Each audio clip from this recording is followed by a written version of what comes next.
Good morning and welcome into the Lifeline Morning Show. I'm Steven. Thanks so much for hanging out with me. You know, I love getting your day started off on the right foot. And to help with that, I use an inspiring quote. Today's is so good from F. Scott Fitzgerald. He wrote this: "It was only a sunny smile, and little did it cost in the giving. But like morning light, it scattered the night and made the day worth living." Oh, I love that. How many times has your day been brightened up by somebody else's smile? You could be going through a really tough time, but just to see happiness on their face, directed toward you of all people, wow, it really did scatter the night, didn't it? It broke through the ice. And whew, speaking about ice, it is cold out there this morning, but you can warm up somebody's day just with that smile. Now, I know that AlDOT has considered most of our roads around here impassable, so likely you're staying at home today. But in those meetings that you have with your kids and those FaceTime calls, maybe Zoom calls, I want to challenge you to put a smile on your face and see how it lights up the person that you're looking at. It'll have bigger impacts than you even know. And who knows? Somebody might be smiling your way today as well, and it'll warm your day too. So just use that power for good, okay? Hey, thanks so much for hanging out with me here on the Lifeline Morning Show. Now stick around. We got some fun stuff to talk about, and of course, some great music. Oh no! Your tire's all flat and junk. Oh, did I do that? Here, let me get my cellular out. Call your wrecker. Oh shoot, I got no phone. 'Cause I'm a pothole. So... Okay, bye! Accidents are bad, but Geico's good with emergency road service. That's one of those commercials that just makes me laugh out loud. And it goes pretty well with the story I'm about ready to share with you. It's all about a pothole and how it was actually a good thing. Stick around, prepare to have your mind blown right here on the Lifeline Morning Show. Can potholes actually be a good thing? Well, let me give you a little backstory on a little personal story of mine, okay? So about a year and a few months ago, I was trying to pull out from the Foodland parking lot in Arab, and there was a guy in a pickup truck ahead of me. And he was up close to the road, and he was about to pull out, and all of a sudden, he threw his truck into reverse, and he backed up on me. He hit the bull bar in front of my truck, and I think he knocked some things loose because my front passenger side headlight just has not worked right ever since. I got body work done, got the bull bar taken off, and things, kind of repaired. No dents in the front of the truck anymore, but for whatever reason, the connections on the inside of the headlight just have been loose. So every now and then, I've got a passenger side headlight, and every now and then, I don't. So I actually look forward to those potholes because I never know when that little jolt is going to make it work again, I need to really get it fixed, but for the time being, it works. About half the time. It's working right now. Anyway, that's my own personal positive pothole story. But I've got an even better one. It was much better for this 80-year-old guy. He is from India. Yeah, he was actually being transported in an ambulance to his own funeral. There was a tent already erected. People were gathering. There was food. But here's what happened. As the ambulance was rolling along, it hit a pothole and it jarred his vitals back. And his grandson, who was riding with him, started to notice these movements coming from this, what he thought was a lifeless body. And he realized, hey, Papa ain't dead. We need to do something about this. So the ambulance rushed him to the hospital, and he has since been in recovery. Yeah, and it was all because of a pothole. Whoa, you know what? Sometimes we encounter things in our lives that we think are meant for our bad, but really, God turns them around and uses them for our good. What should have been an inconvenience ended up being a life-saving event for this 80-year-old. So we wish him well on his road to recovery, and I hope he has a whole lot more life left to live. But wow, a pothole made a huge difference in that guy's life. Never underestimate God's ability to use even the smallest things for our good. Thanks for hanging out with me here on the Lifeline Morning Show. Thanks so much for hanging out with me here on the Lifeline Morning Show. I want to shout some people out. I see you listening to us right now in Gunnersville, Alabama, where it just happens to be 15 degrees. And then we have some friends in Helsinki, Finland. And get this, they're sitting at 8 degrees right now. But then we have our friend Joel Modis, who's hanging out with us in Palm Coast, Florida. And guess what? It's 63 degrees where he is. I hope you're enjoying that warmth, Joel Modis. Thank you so much for hanging out with us here on the Lifeline Morning Show. Now, for all of us locals, we know this, but let's tell the people listening on the stream. The roads around here have been deemed impassable. We've got ice and slush and snow and all kinds of messiness out there. So we're all kind of having to stay at home. I'm so glad we can come together right here on the stream and on the podcast. It really means a lot. We had this conversation a while back, and I think we need to have it again, because so many times we can try to judge what's going on with somebody by the look on their face, by their demeanor, by how they're acting, how they talk. Are they quiet? Are they boisterous? Well, let's just say that sometimes we've got the right book, but the wrong cover, because we're all dealing with stuff, right?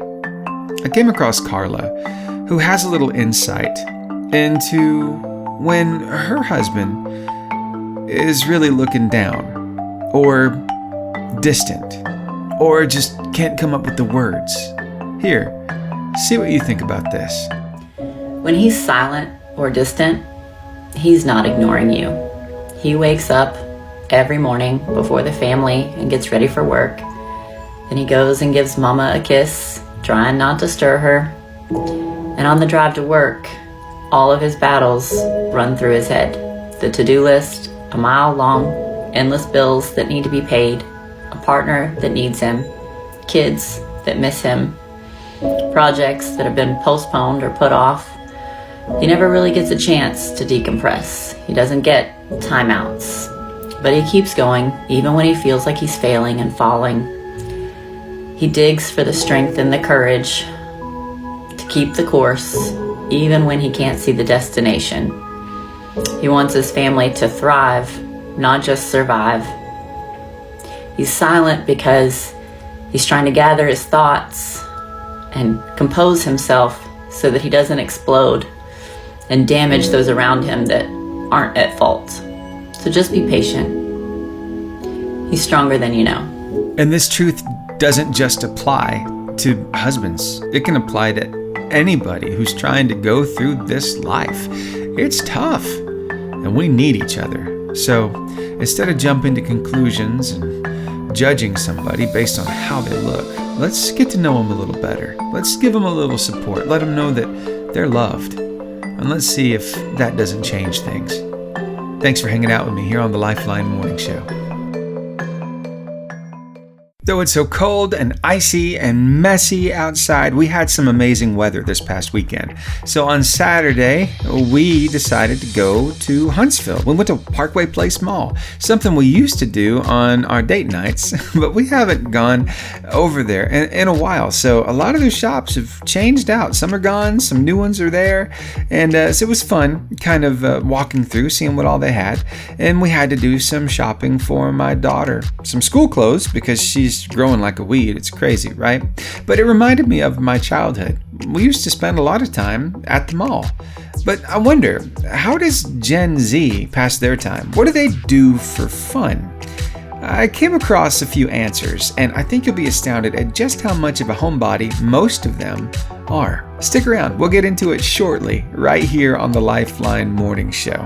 You'll want to hear this. So Ashley is a millennial, and she was wanting to know what Gen Z does for fun, if it's anything like what she thinks is fun.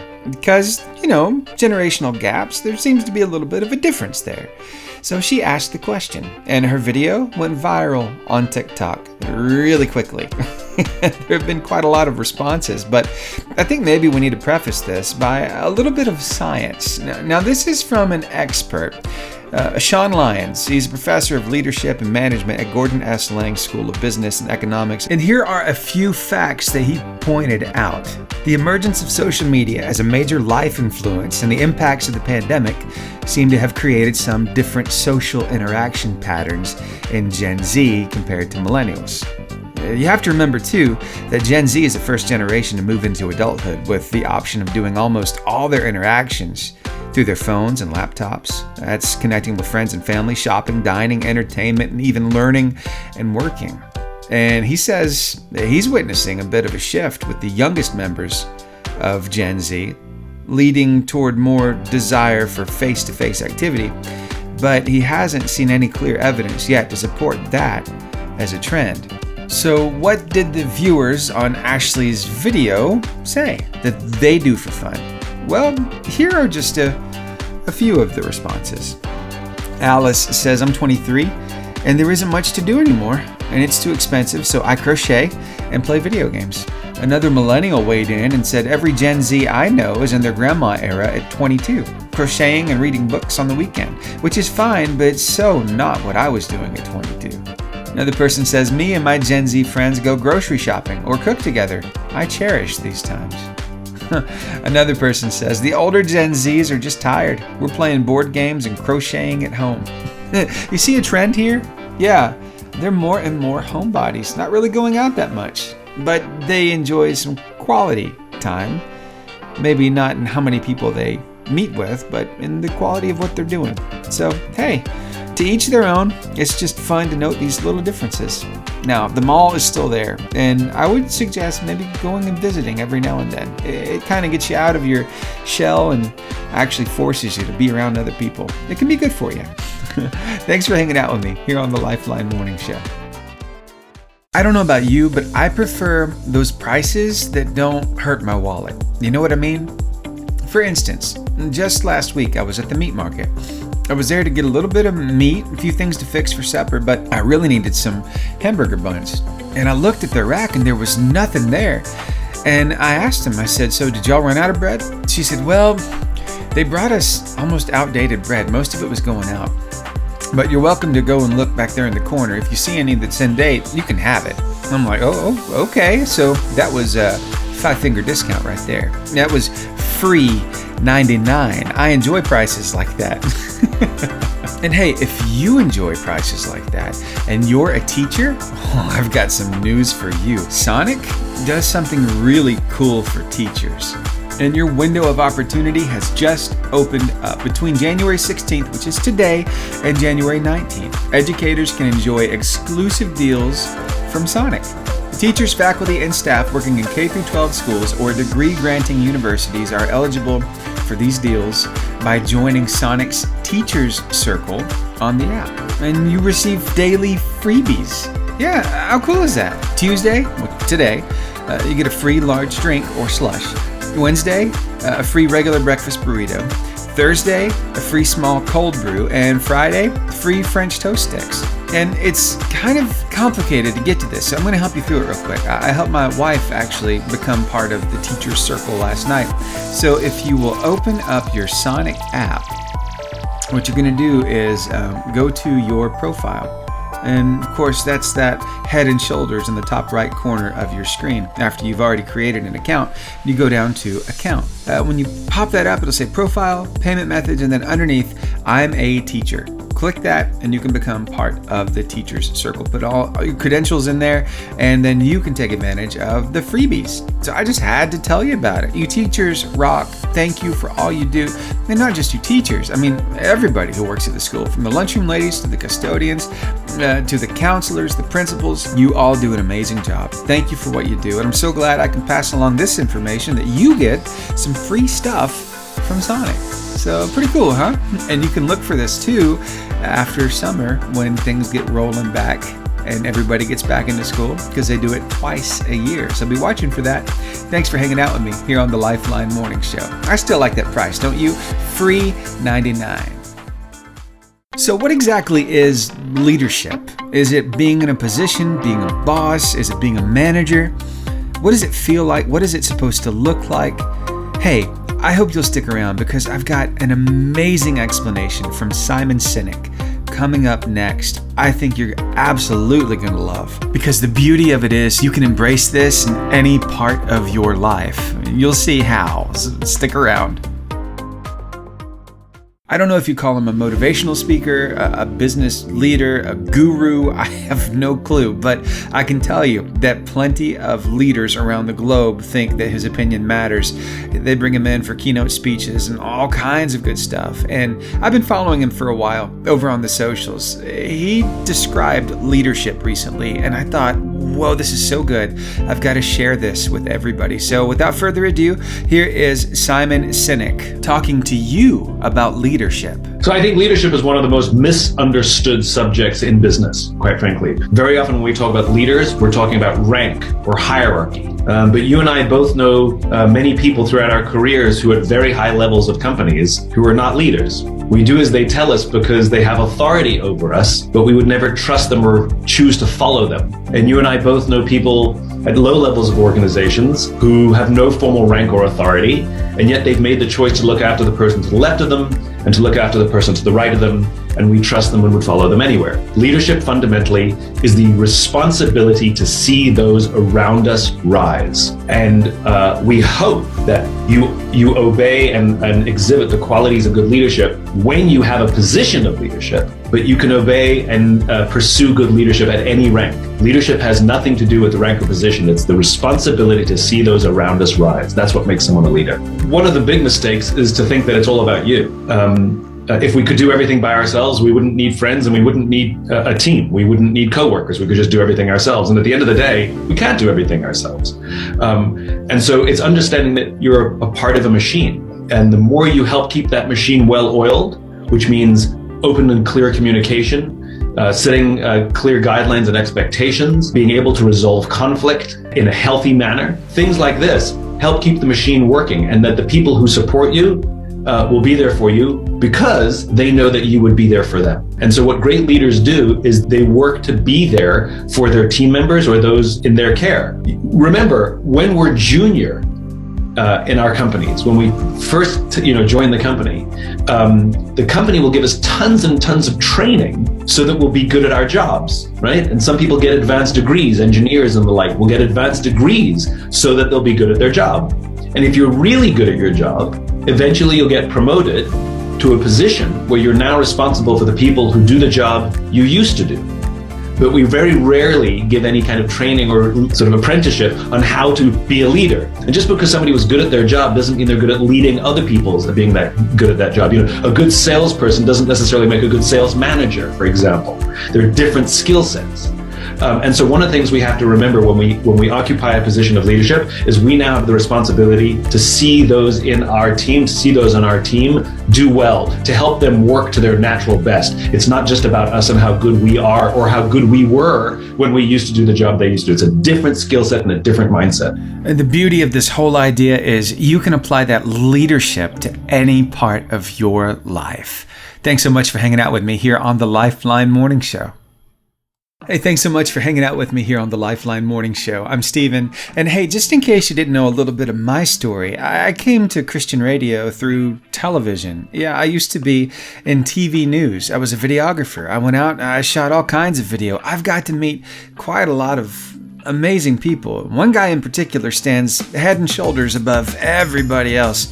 Quite literally. It was at an airport in Huntsville that I stood beside Shaquille O'Neal, the NBA player. Yeah, I wear a size 15 shoe. He wears a size 22. It makes mine look like a baby foot. You know what I mean? But this guy is big in so many ways other than just his stature. He tries to do good in this world every day. In fact, he talked about that recently over on the Jennifer Hudson Show. Here's a little clip of him saying why he does good. Who is it for? Where did he learn it from? I think you'll be inspired by this. Take a listen. You try to do something good every day? I do. Like what? So, yesterday, as a matter of fact, I was in Best Buy and I saw two beautiful, gorgeous little black girls. They were stunning. I like to bless them. So I said, what are y'all doing? They said, we need to get something for our report. I said, you got a laptop? She said, yeah. I said, you got a brand new laptop? She said, no. So I bought her, her sister, her mom, and her dad a laptop. I love that. Where does that come from? My source of energy comes from one person, Dr. Lucille O'Neill. That's my mother. You know, like when I'm having conversations with kids, they say, how does it feel to be rich? And I said, my definition of being rich is different. My definition of being rich is growing up, watching a woman wake up, make our breakfast, iron our clothes, work all day, wear the same gear she wore, not yesterday, but the day before, mix it up, come home, cook our dinner, and never complain. So I always said as a youngster, if I ever make it rich, I want my mama to be able to have anything she wants. So as long as my mom can have anything she wants, I'm happy. And she told me to tell you hello, by the way. Hi! Yeah, she told me to tell her. So Me, Jennifer. making her smile just gives me joy. When I was a medium juvenile delinquent, not knowing what I wanted to be, and I would just come in the house and make stuff up. Mom, I'm gonna buy your house one day. The look on her eye, like she believed it. She would always say, I know, baby, I know, baby. My father's no longer with us, but I just try to do everything correctly for my mother. Wow. You're a great example, that's for sure. Raise up a child in the way he should go, and when he's old, he'll not depart from it. A biblical truth, and it's being lived out right now in Shaquille O'Neal. How cool is that? Thanks for hanging out with me here on the Lifeline Morning Show. If your life is a book, it is filled with many chapters, isn't it? Yeah, you remember after high school what your next chapter was? Was it college for you? Did you stay at home? Did you go straight to the workforce? Yeah, it was a change, right? A new chapter opening up. And I want to talk with you about that from a mom's perspective. Her name is Diana Park, and this is what she wrote. I have 3 kids between the ages of 17 and 20. As of this spring, they'll all be out of high school, and none of them has any plans to move out anytime soon, and I'm completely fine with that. My 2 older kids have been out of high school for a while. They both work full-time, they're independent, and they pay for things like their haircuts, gym memberships, cars, and coffee addictions. They just don't pay rent. And I don't see any reason for them to, either, when I have room and enjoy having them here. They're also a tremendous help to me around the house. My oldest takes care of all the snow removal and lawn care, my middle child does all the laundry, and my youngest takes care of all the trash removal. I'm a single mom, and all of this is extremely helpful. It's really hard to take care of your house on your own. And they're perfectly happy to pitch in at other times, too. Last summer, my washing machine was leaking all over the place, and my youngest fixed it after figuring out we needed a $30 part using YouTube. When I need to figure something out that involves technology, they always help me. Besides being great housemates, we all get along really well and thoroughly enjoy each other's company. Especially given the sky-high cost of living these days, I'm in no rush for my kids to move out, and I tell them they're welcome to stay as long as they want, and I mean it. I get asked quite often when my kids are going to move out. People seem to think that because they didn't go away to college and work full-time, they should naturally want to get out of my house, or I should push them out. Everyone seems to have their own opinions about it, but frankly, everyone should mind their own business and worry about their own family. I'll worry about mine.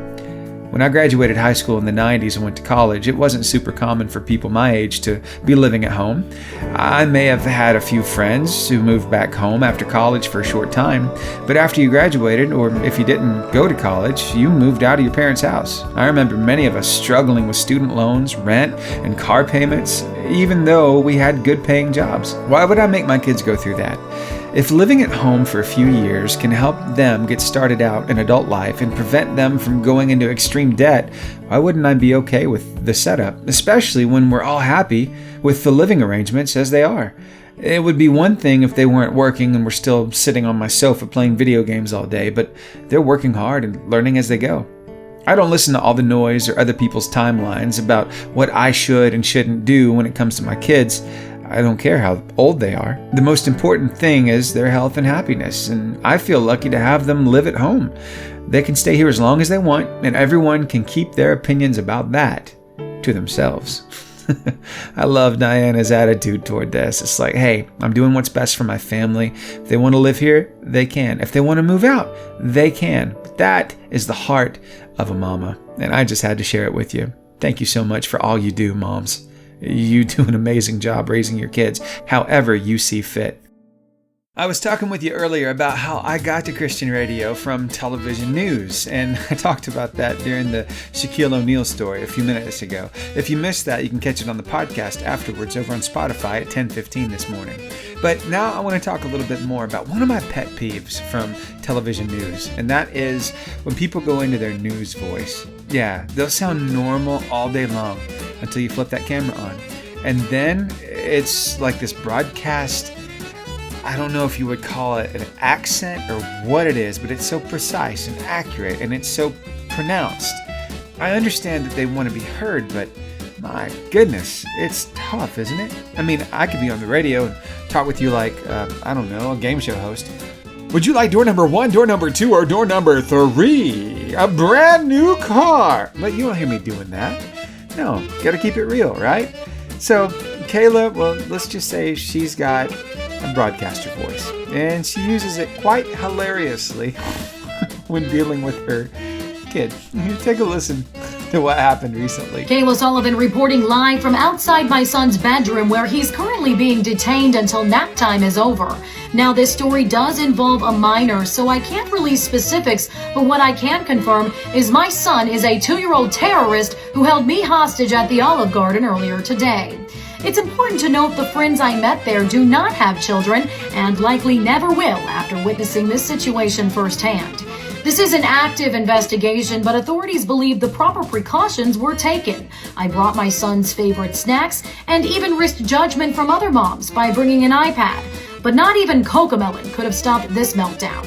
After several cries demanding, quote, "Ketchup, ketchup!" a Good Samaritan waitress miraculously understood it as the English word ketchup and brought him a bottle. Unfortunately, her good deed was later punished after he threw a ketchup-covered fork at her. Not all heroes wear capes, but this one should have worn an apron. You know, these toddler outbursts are becoming increasingly common as more and more parents try out the new craze, gentle parenting, and completely suck at it. I'll keep trying. Back to you. And I think this is the one exception to my big pet peeve. Kayla, you keep rocking that voice. It's hilarious. Keep reporting the news from your house. Thank you. Glad I could share it with you. Thanks so much for hanging out with me here on the Lifeline Morning Show. Stick around. Okay, I came across a piece of audio, and I'm going to give it to you 3 ways. I've got to preface it first by saying, this is what happens when you volunteer to read out loud, but it's the Old Testament, and you can't pronounce the names. I love it. Now let's take it from the church house to your house. You ready for this one? This is what I hear when my wife is telling me something from a room on the other side of the house.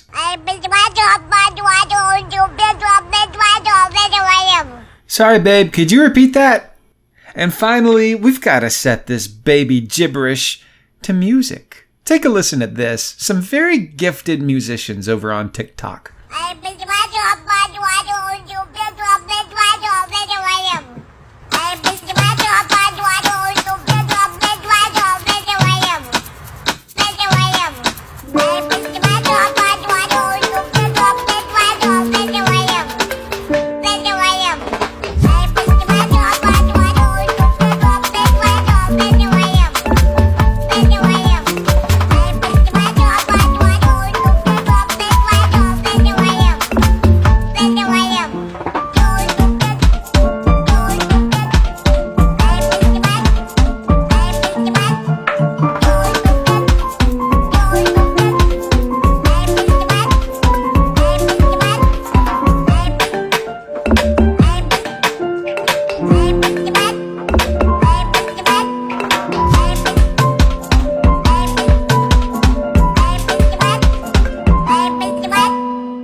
Thanks so much for hanging out with me here today on the Lifeline Morning Show. It's time for me to close things up, and wow, it's hard to believe 4 hours has already come and gone, but here is your inspiring quote of the day from F. Scott Fitzgerald.